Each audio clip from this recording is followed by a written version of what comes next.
Come on, fellas. Get around the piano. Let's have a good go. Come on, then. You ready? Come on, you lot. Come on, then. Oh, 'tis our delight for the red and white. The Imps are here to stay. Oh, 'tis our delight for the red and white. The Imps are here to stay. Booyaka. Well, it's a fine morning. I think I say that every single morning, but it is a fine morning up here. A little bit of breeze, but spring is in the air. You know, smells of all the, I don't know, what are these things? Whatever they are, they smell nice. Flowers, I don't know. Anyway, so here we are. Friday morning, I believe, comes around quick on a bank holiday, doesn't it? I thought I'd do a quick update on the management situation. Now, just to lay it out there, this will be going on Patreon only. So if you are, it's not Superman Cape, Matt Harris, by the way. So it's Patreon only. So if you're watching this now, brilliant, fantastic, superb. You know, it's free as it goes live, but later, if you want to watch back, unfortunately, I shall be putting it on Patreon. Obviously, Lincoln City fans are quite keen to hear some sort of news, and I don't have any breaking news, I'm afraid, but 46 of you have tuned in when normally there's about 17. So good morning to everybody indeed. So where are we? Well, I'm going to talk a bit about Stephen Bradley. And I'll talk about kind of what's happened this week and where it leaves us right now. So obviously, as we know, on Saturday, Michael Appleton left the football club. Very quickly, quite a few names were linked. Ian Foster was one, the England under-19 manager. Ian Birchnell was another, the Notts County manager. But in amongst that, I had a message from somebody, and if it was you, thank you very much, to say Shamrock Rovers manager. So okay, fair enough. We'll do a little bit of digging into the Shamrock Rovers manager. Sorry, I've lost my dog. And we'll see about him. Very quickly, I think it became apparent that Stephen Bradley was on the club's radar. I've heard nothing official from the club, remember, but Irish media have kind of taken it and run with it, and that makes me think that there's legs to this. The club would be expected to be silent. They wouldn't say, yes, we're interested in this person, or no, we're not interested in that person. So it would stand to reason that Stephen Bradley is the one that we're looking at. But remember, when we appointed Michael, we had this same situation with Michael Flynn rather, from Newport. You know, it was he's close, he's this, he's that, and then actually what happened was we went with Michael, so it could be a red herring. But usually, you know, if newspaper reports are widespread, then it's pretty valid, and anybody that's been following social media this week will know that numerous League of Ireland podcasts and review shows and things like that have picked up on it, which would make you think it's not just crappy paper talk. The first story appeared in the Irish Mirror, so you know, kind of not got the same validity, I don't think, as some other outlets, but then other better outlets in Ireland have run with it. So it makes me think that Stephen Bradley's just the choice. Now, I think the next development I read was that we'd made an official approach. That came from what I would consider to be an authority site. Again, nothing from the club. But why would they? They wouldn't say we've approached this man, because if it breaks down, then actually you could end up looking like fools. So the club are going to stay silent, hence how quiet it is. I think the fact there hasn't been speculation really about anybody else either this week. Usually there would be like frantic fervor in media and on all of these rumor sites, you know, that we're talking to this man, we're talking to that man, but actually really there's only one name on the list. I would tend to believe that an approach has been made. I'm happy to be, you know, called out as wrong on that, but I'd certainly think we've made the official approach. Now, stories then coming out of Ireland were that we were going to speak to Stephen Bradley. As I understand it, he was at a family funeral on Wednesday, which would thus mean that he wasn't available to speak to us. But yesterday was interesting. Now, Shamrock Rovers have got a game this evening against Finn Harps, I believe. And the usual protocol for that would be, as it is with Michael Appleton, for the manager to do a pre-match press conference, do the usual kind of touching base, and then a post-match press conference after the game. And in this instance, actually, there hasn't been the usual pre-match, which I think has set kind of journalists in Ireland on edge, not on edge, but it's alerted them to the fact something's not quite right. So Stephen Bradley hasn't done his usual pre-match press conference for Shamrock Rovers versus Finn Harps.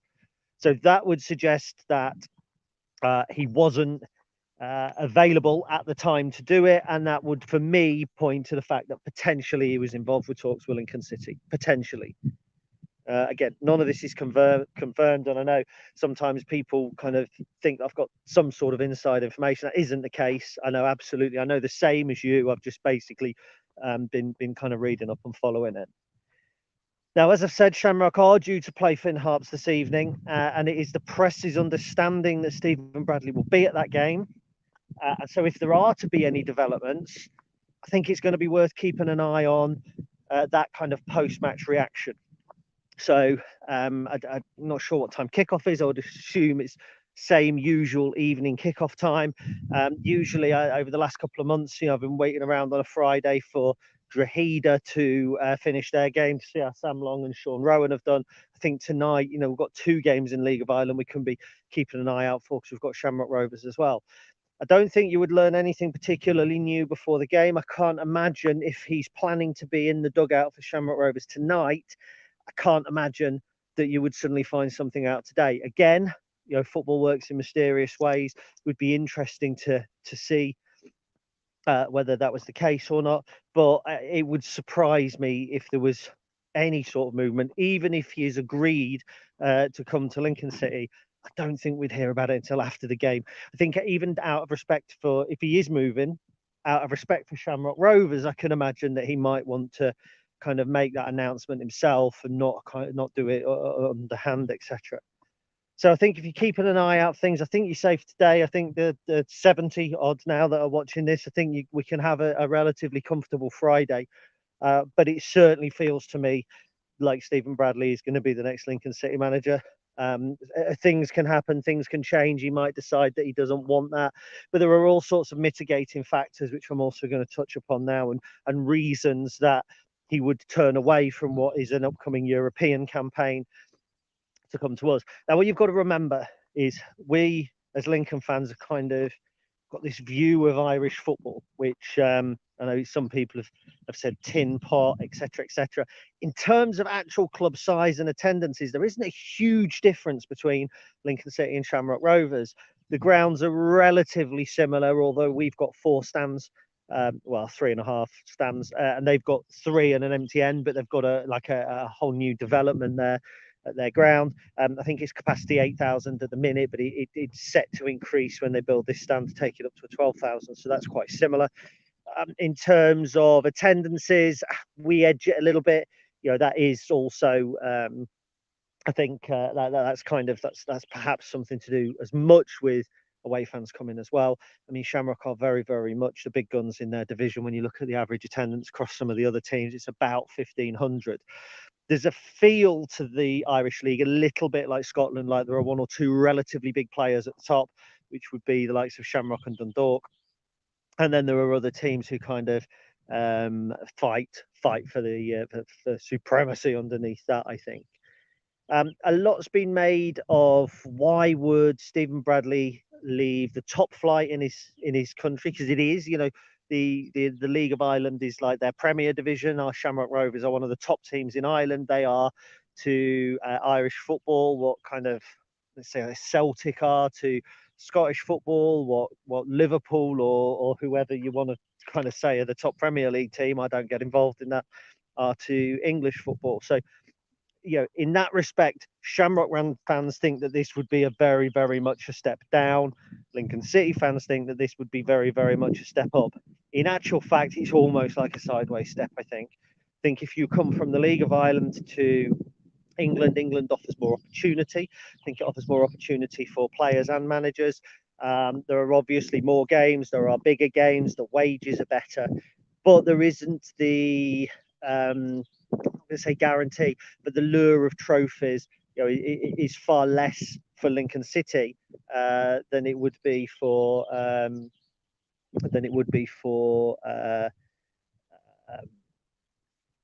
Shamrock Rovers. I've actually seen something come through there. Stephen Bradley remains Shamrock Rovers head coach. I don't know if that's today. I don't know if he's turned Lincoln down or not, so I can't actually see that. Matthew Mand or whoever, there's a link just come through here. So if anyone can have a quick look at that and let me know, it might be that this entire live feed is pointless. I don't know if anyone see that link. Have a quick look and tell me what the news is. It might be breaking news as we're speaking right now, that he is not joining Lincoln City. But I don't know if that is just saying he remains head coach today, or if he's staying with them permanently. So that'll be interesting. Nothing come up on Google News yet, says Mr. Freeston. Matthew Mand, if you are you pop that up there, if you can give us a quick update, because I can't click on an external link while I'm recording. And apparently their website's gone down, but it is saying that he's staying with them. So, wow, there we go. Stephen Bradley latest. I've actually managed to get some breaking news whilst we're on the air. So, according to this, there's nothing on news now, but Mr. Harris has read it as well. Said he's staying with Shamrock Rovers and not coming to Lincoln City. So that's really interesting, isn't it? Because it almost looked certain. It almost looked like he was on course to be the next Lincoln City manager. Now, that's going to be interesting. So Kate's saying it as well. He has committed to them. So he's apparently, we would be led to believe, turned down Lincoln. It kind of goes back to what I said earlier a little bit about Michael Flynn. So Shamrock Rovers have confirmed that head coach Stephen Bradley will be staying with the club. He had been linked with a move to League One club Lincoln City in recent days. So there we go. Breaking news for you, which I didn't particularly expect to get. So Stephen Bradley will not be coming to Lincoln City. And again, it kind of plays back into what I've said, that it would almost be a sidestep. And although the wages, etc., are probably better in England, there is the European campaign. I mean, bear in mind, Shamrock Rovers have played AC Milan under Stephen Bradley. They have played Slovan Bratislava. I think they've got a route into the Champions League, and if they don't get there, the Europa League and then the Europa Conference. So there's certainly a potential for a European run there, which might explain it. So it'll be interesting. So where do we go now? Really interesting stuff. Ian Foster's probably the next one that people would say, well, he looked very good on paper. Could be somebody coming out of left field as well. So the search continues.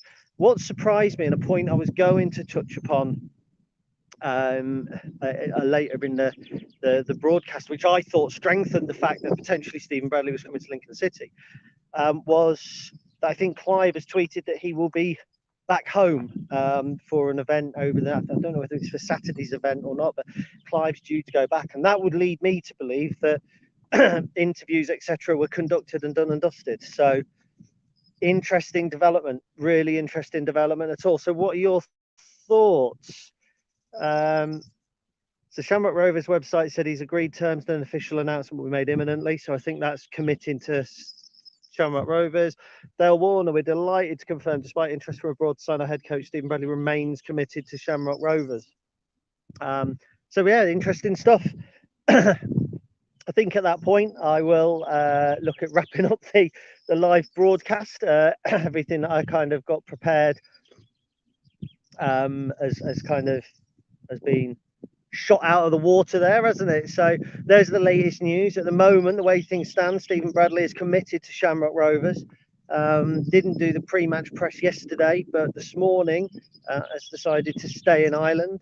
So Lincoln City's manager search goes on. I'll do an article on this once I get an opportunity, and we shall see where Lincoln City go. But Ian Foster, David Unsworth, potentially. Can't see us paying the compensation for a manager from an English club, but who knows? So there is a bit of the Mickey Flynn about Stephen Bradley. It's been a red herring. Will we still get our man? Is there somebody else in line, or has it set us back? be interesting. We shall see what happens. But look, thank you very much for watching. Quite an interesting live feed, if I'm honest. One of the more interesting ones I've done. And I'll try and keep you informed as the day progresses. Brilliant, isn't it? I do a live feed saying don't expect anything when I'm literally just like 20 yards up there, and then 5 minutes later it's, oh, actually, do expect something. Here's the news, he's not coming. Kiss of death. Brilliant. Story of my life. Thank you very much for watching. Take care.